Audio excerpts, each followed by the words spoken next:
Yo, what is up everybody, and welcome back to another Madden 17 online connected franchise game. Today is the NFC Championship game in the Primetime Football League. A Super Bowl berth is on the line for only one of these 15-1 juggernauts in the NFC Conference. The top two seeds, the Seattle Seahawks and the Philadelphia Eagles, clash today as the kickoff is underway and Lockett Fair catches the ball. These two teams did meet in the regular season, and the Eagles won that game to a final score of 21-3 in Seattle, and that's why they have home field advantage today. We'll see if the Seahawks can get some revenge. Third down, Wilson looking to pass, but it's off the hands of Pro-Size, incomplete, and we punt the football going 3 and out, and now here comes that dynamic rookie duo of Carson Wentz and Wendell Smallwood, who's carrying the football and going nowhere. The Eagles definitely love to ground and pound the football. Expect to see a lot of Smallwood as Wentz passing this time, and he's actually going to lose a couple of yards trying to hit Ryan Matthews out the backfield. Now Wentz looking to pass again, third and long, intercepted. Sam Barrington with the football, without the football, fumbles it, but thankfully it's still our ball. It fumbles out of bounds. We get for a great field position to start this drive, and we made Carson Wentz, well, look like a rookie right there. And now we're trying to capitalize. Thomas Rawls running it up the middle, doesn't get the first. Third down and 2, passing to Graham, skying the high, move the chains, first and goal at the 10, trying to punch it in for 7 right here, but that run goes nowhere. Second down though, Tyler Lockett. First points of the NFC Championship game go to the Seattle Seahawks. Now, when these two teams met in the regular season, the Eagles got to a quick 15-0 lead. So getting onto a quick lead, very key in this matchup because both these teams have such a great pass rush. It allows them to tee off more often. As you guys saw right there, that pass should have been intercepted, and it was because of the pressure. Wagner ends up swatting it down, 3rd and 12, throwing it to Ertz, but Ertz is going nowhere. Wagner is right there to tackle him, and he punts the football away again. The Legion of Boom is off to a hot start today as Lockett gonna return the ball to about the 30-yard line right there, and that's what we got to do. We got to ride our defense. The last time we played the Eagles, we turned it over about 5 or 6 times. We got to control the game. Second down, rolls up the middle, first down, but we got to get our offense going. Our offense struggled throughout that game as CJ Pro-Size finds a huge lane, and the rookie all the way to the 17-yard line. He's not the only one with a rookie stud. Lockett, touchdown on the outside again, beating the man coverage, and we double up our lead in the first quarter. This Philadelphia Eagles team has been silenced early on. Meanwhile, our pass rush is heating up. These Eagles fans looking to see their franchise win their first ever Super Bowl, but will they even make it there? It's still very early in this game, but third down and 10, big play, Wentz under pressure and off the hands of DGB, and here comes the punter for the 3rd time today already. Tyler Lockett, always dangerous, looking to return the football, catching it outside, and Lockett fights. There is a flag on the field as he takes it to about midfield, and it's going to end up being a flag on KJ Wright. We still get the ball at the 40-yard line with a chance to absolutely grab all the momentum in this game as Pro-Size runs the football,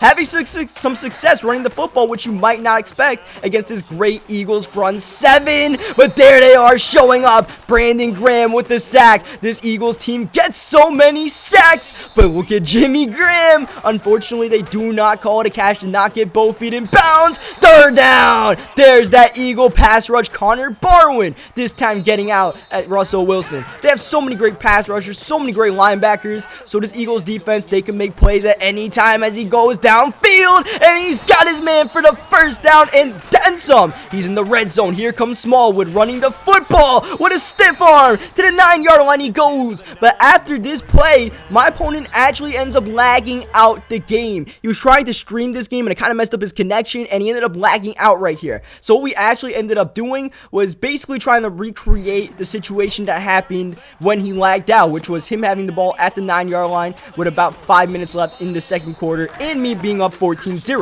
you guys are going to see right here, you know, he just let me score a couple of times. You're going to see I come out and field goal block. The only difference is I actually missed the PAT right here. I didn't even realize this right away, but I missed the PAT, and it's going to make it a 13-0 game instead of a 14-0 game. So we actually lost out a little bit on this whole little simulation, but here we go. The game is back underway. 4:53 left in the second quarter. Beckham going to take it to the 6-yard line. Next play, running hurry up. Wentz on the offense, battling, need a touchdown. Smallwood out the backfield with the catch, the stiff arm, the touchdown. And the Eagles are right back in this game. You guys might think we had a nice lead early on, but these are 8-minute quarter games and simulation rules where you punt the ball on third down as a flag comes up. So there's a lot of time in these games. That was a holding flag. It's now first down and 20. Oh, it was almost first down and 10. And Jimmy Graham could have came up with that spectacular catch, but look at Rolls. Big running lane outside. Rolls all the way to the 41-yard line. We are running the football the best we have all season long. That time it goes nowhere. Second down. Wilson checks it down to Lockett, who takes a shot from Jordan Hicks, bringing up third down and 8. Wilson under pressure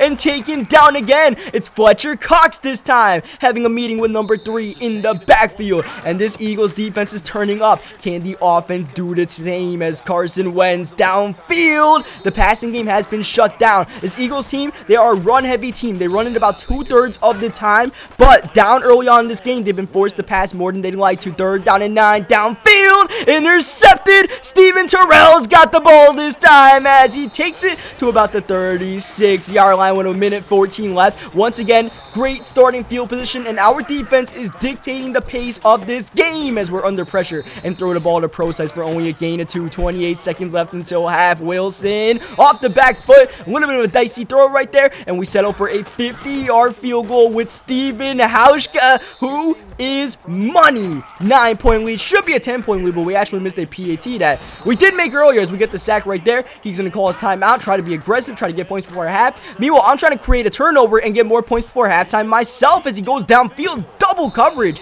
Dangerous throw. Luckily for him, Jordan Matthews got a hand on the football as he runs it with Sproles on third down. That's going nowhere. And we actually call a timeout right here just to see what could happen. So we end up just punting the football. Nothing really happens at the end of all of these little shenanigans. Lockie gets the ball. We go into halftime up 16-7, and even though we get the ball right here, he's supposed to get the football since he was supposed to get the football in our real game before he got kicked out. So what I ended up doing was punting him the football right here so he could have the first drive of the second half like he was supposed to. So that's why this looks kind of weird. Now the problem for us is we actually lose out right here because he's going to get the ball at the 40-yard line pretty much to start his drive, as opposed to probably starting around the 20 to maybe 28-yard line if he returns the kick or fair catches it. So he got about like an extra 15 yards. He is down early on in this game, but one big play could change everything. Downfield he goes, 28-yard line. Next play, Smallwood with the carry, and Smallwood, he may be tiny, but he's got some power to his game. 2nd and 3, under pressure, throwing it in the back of the end zone as Carson Wentz, incomplete. Big third down right here. Play action. Wentz still with the ball, rolling out with time, surveying his options, and what a play! Finding Jordan Matthews, 1st and goal at the 8-yard line. Screen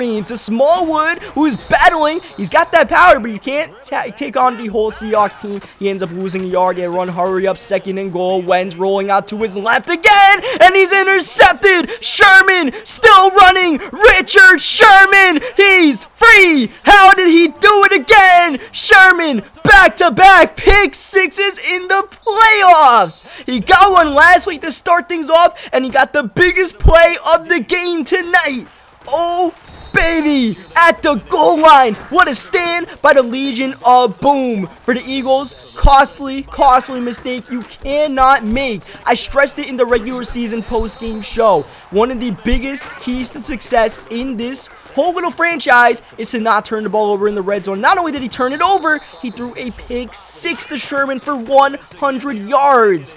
You cannot let the Seahawks defense give their offense easy touchdowns as that's a catch, but for the Seahawks, again, this defense is all over the place. The Eagles are clearly rattled at this point. This is a reverse of what happened during their first meeting when Russell Wilson was rattled, and we were the ones turning the ball over time and time again, and he was the one playing ball control offense, making sure he didn't turn it over. Right now, we have complete control of this game. Now, they actually didn't let me call a play right here, so we end up getting a delay of game penalty. I tried to tell him that I couldn't pick my play, so maybe he wouldn't pick the delay of game instead of just, picking it, but he did, so we're down down an extra 5 yards on this drive, but nonetheless, we do have a 16-point lead and a lot of clock to kill. So that's something we're definitely looking to do as we are able to move those chains, finding Jimmy Graham in the middle. Graham has been so big in these playoffs, as has Tyler Lockett. But how about Thomas Rawls and CJ Procise running it on this Eagles defense? I really didn't think we could with all the studs they have there in that front seven, but we're having such good success right now. We're going to try to run one more play for the start of the fourth quarter. Rawls going to make it a third down and short. And now the Eagles only have 8 minutes of football to try to come back. And first, they need this stop on third down. We're passing the ball. Wilson got his man Procise to the 1-yard line. QB sneak is actually stuffed right here. The Eagles have a stand in them. Look at that clock ticking down. Look at Rawls in the end zone for the touchdown. And now the Eagles need quick things to get back in this game. And I didn't mean like that. Interception for Earl Thomas. When it rains, it pours. And we might be looking at a Super Bowl berth. Houston may have a problem because the Seahawks are looking like a dominant football team, especially in this postseason, as we hit Tyler Lockett to keep the drive alive. All about chewing clock at this point. We literally have chew clock on, trying to get these first downs, running the football with Rawls, whose stats are a little bit inflated because we ran the ball a lot during the simulation game where I was just, he was giving me touchdowns and all of that, as we run the fake pitch to Rawls outside, and there he goes again. Have yourself a day, Thomas. Touchdown. Fooling that Eagles line, and Rawls skipped his way in, and it's 37-7. We didn't even need that touchdown. All I really needed was the first down, but hey, if it's there, we might as well take it. At this point, we really just don't want anyone getting injured at this point of the football game, as he chucks it deep, and he's actually going to get the catch with Jordan Matthews and the touchdown. We did have backups in the secondary at that point, so that's a big reason why that happened, as he does not go onside. I don't really know why. Maybe he's feeling a little bit conceited right here, where he might not think he has a chance. I don't really know. He probably should have onside in that situation. Instead, he just kicks it deep, and Thomas Rawls is going to get this running right here. A couple of first downs, definitely going to end this game. Second down. That's a fumble. Ball on the ground. That could have been a chance for some sort of hope. Instead, 3rd and 2. We retain possession. Do not get it, but there is a flag, and it's face mask on Connor Barwin. First down, Seattle, and they will not even call their timeouts. We are kneeing the ball at this point. The clock ticks down, and the Seattle Seahawks will be returning to the Super Bowl. The 3rd time in the Pete Carroll, Russell Wilson era, and this time they look as dangerous as ever, taking down their rivals, the Eagles. 37-14, the game wasn't even close. The defense dominated the pace. The Eagles were not able to run the football as much as they wanted. A ball-hawking secondary was all over the rookie Carson Wentz, and now we prepare for the Super Bowl, and it will be against the Cleveland Browns, who did beat the San Diego Chargers. So leave a like in this video if you guys enjoyed it. Subscribe for more Madden 17 gameplays, and until then, I'll catch you guys next time for the Super Bowl.